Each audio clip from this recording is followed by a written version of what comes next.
तो नमस्कार प्रणाम का हाल बा भाई लोग। आशा करतानी कि मस्त होको बजा स्वस्थ होको बजा। का भाई लोग हमारा चैनलवा के काहे बर्बाद कर चाहत रह यार। का कर बजा हमके टाइम नहीं मिलत वीडियो बनावे के तो बना नहीं पावत। कहे का मतलब ये बा कि भैया हमार सब्सक्राइबर भी घटा जाता ना जा उस टाइम वो घटा जाता। तो यार ऐसा मत होकर दा जा, बढ़िया बढ़िया लोग के सपोर्ट करता रह जा। का हमारे एगो चैनल खराब बटे भाई लोग, तनी हमरो का सपोर्ट कर दियल कर जा। भाई लोग हम इतने चाहम कि यार तनी हमार चैनलवा मोनिटाइज हो जाओ, ओकरी बात तो देखल जी आगे पीछे वीडियो भाई छोड़ाते रही।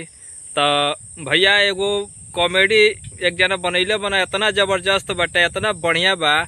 जौन पुरानका वीडियो बटे रामचंद्रा वाला वही पर कहानी वो आधारित कैले बना जा। उससे बेस्ट कहीं हमरा के लागल है इन लोग के वीडियो। तो भाई लोग हम चाहम कि भाई लोग के वीडियो देखा जा, ओकरी बाद मजा ल जा कि कितना खतरनाक वीडियो इन लोग बनैले बना जा। भाई पूरा वीडियो देखिए जा, बहुत मजा आया। इतना मजा पुरानका वीडियो बना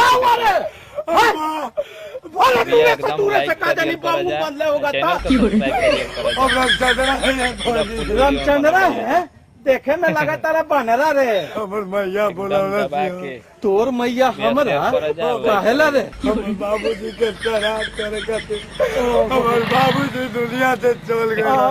अच्छा ए जजमान सुना नु, उतना दूर गांव में कहाँ लिया जेबा। अब नुहिए बैठ जा और सब तो भगवान के धरती है।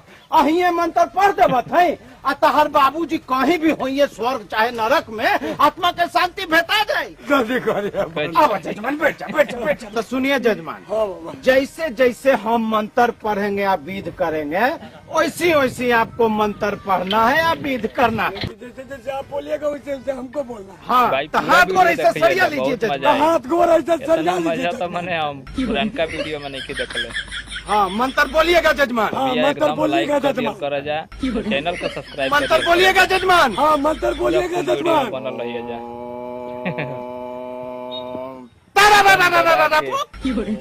शेयर कर जा, लाइक। हाँ सुनिए जजमान। हाँ सुनिए जजमान। ये फूल ले लीजिए हाथ में। हाँ ये फूल ले लीजिए हाथ में। हम ले लें। हम लेंगे। अरे जजमान आपके पिताजी मरे हैं, श्राद्ध ना आप कराने आए हैं। हाँ जजमान आपके पिताजी मरे हैं, श्राद्ध कराने आए हैं। मेरे पिताजी मरे हैं। मेरे पिताजी मरे हैं। अरे आप ही ने श्राद्ध कराने आए हैं। अरे आप ही ने श्राद्ध हम श्राद्ध कराने आए हैं। सुनिए ये बीच पर 100 रुपया यहाँ रखिए। ये बीच पे 100 रुपया यहाँ रखिए। हम रखते। देखिए जजमान मजाक उजाक बहुत। देखिए जजमान मजाक उजाक बहुत। आज तोरा काल मंडराए थे जजमान। काल मंडराए तो बेटा। माय के चोदो।